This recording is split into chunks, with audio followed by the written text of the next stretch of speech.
এই বন্ধুরা, আজ তোমাদের পাইপ এবং নলের আরেকটি টাইপ নম্বর 3 অঙ্ক নিয়ে চলে এসেছি। দেখো, এ এবং বি দুটি নল 4 ঘন্টায় একটি চৌবাচ্চা পূর্ণ করে বি নলটি 12 ঘন্টায় একাকি পূর্ণ করলে এ নলটি পূর্ণ করতে সময় কত নেবে।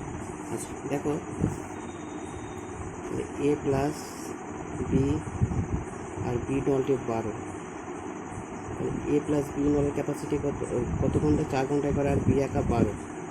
আচ্ছা, তাহলে এ প্লাস বি নলের ক্যাপাসিটি কত হচ্ছে?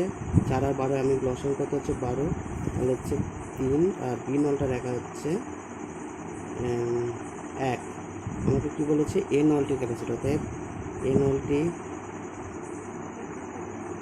পূর্ণ করবে মানে কি, লসাগু থেকে, টোটাল লসাগু থেকে কত হচ্ছে 12, আর এই যে বি নলটি 3, একসঙ্গে 3 আর 1, তাহলে এ নলের ক্যাপাসিটি কত? 3 বিয়োগ 1, তাহলে 3 বিয়োগ 1, তার মানে লসাগু থেকে এই 3 বিয়োগ 1 করে কী করলাম আমি?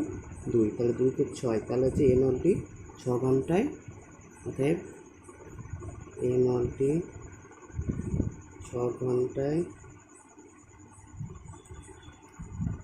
সময় নেবে, 6 ঘন্টা সময় নেবে।